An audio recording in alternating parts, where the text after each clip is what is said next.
चलिए आज चलते हैं निराला जी के जीवन में झांकने के लिए। कितने खास और कितने स्पेशल थे वो अभी बताते हैं। साहित्य जगत में निराला जी को कौन नहीं जानता। एक बार जब वो अपनी किताब को बेच करके 1200 रुपए लेकर के तांगा किया और उस तांगे में बैठ करके वो वापस आ रहे थे तो रास्ते में एक भिखारन बैठी हुई थी रोड के किनारे।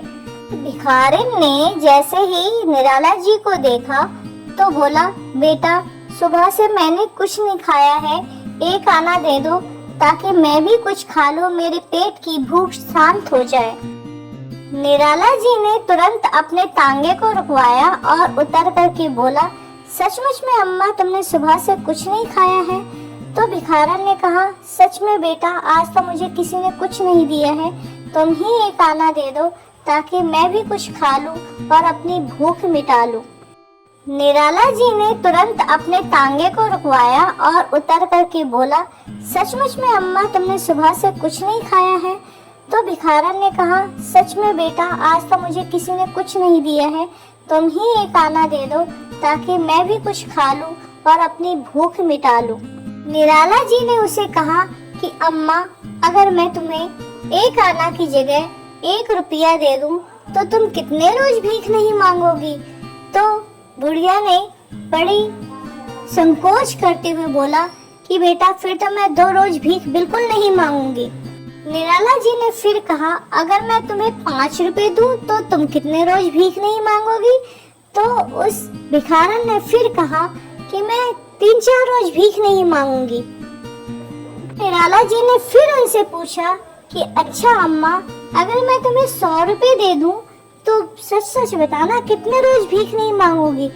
तो भिखारन ने कुछ सोचा और फिर बोला कि बेटा मैं पूरा 1 महीना भीख नहीं मांगूंगी।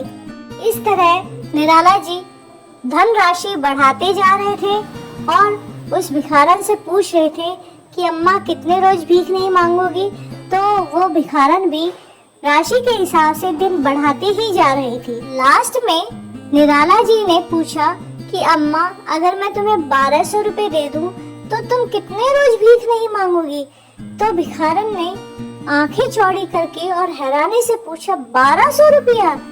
तो उस भिखारन ने कहा, फिर तो बेटा मैं कभी भीख नहीं मांगूंगी, पक्का कभी भीख नहीं मांगूंगी। निराला जी ने अपने जेब से जो 1200 रुपए कमाए थे सारे पैसे ही उठा करके भिखारन को दे दिए और बोला कि तुमने मुझे बेटा कहा है और इस हिसाब से तो तुम मेरी माँ हुई और एक बेटा अपनी माँ को भीख मांगते हुए कैसे देख सकता है? मैं चाहता हूँ कि तुम कभी भीख ना मांगो, इसीलिए ये सारे पैसे तुम रख लो। ऐसे देने के बाद निराला जी वापस बैठ गए तांगे पर और घर पहुँचे। घर पहुँचने के बाद उन्होंने अपनी पत्नी से कहा कि तांगे वाले भैया को किराया दे दो, मेरे पास पैसा नहीं है।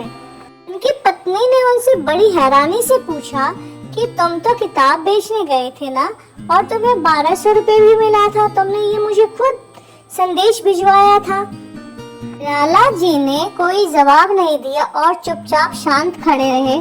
तो तांगे वाले ने रास्ते में जो भी घटना घटी थी भिखारन के साथ वो सारा उनकी पत्नी को कह सुनाया। पत्नी ने बिना सवाल पूछे तांगे वाले को पैसा देकर के विदा किया और उसके जाने के बाद निराला जी से पूछा, आपने सारे पैसे दे दिए भिखारन को, क्यों? निराला जी ने कहा, उन्होंने मुझे बेटा कह के बुलाया और एक बेटा अपनी माँ से कैसे भीख मंगवा सकता है, इसीलिए मैंने उन्हें सारे पैसे दे दिए ताकि वो भीख ना मांगे। सचमुच में इंसानियत का रिश्ता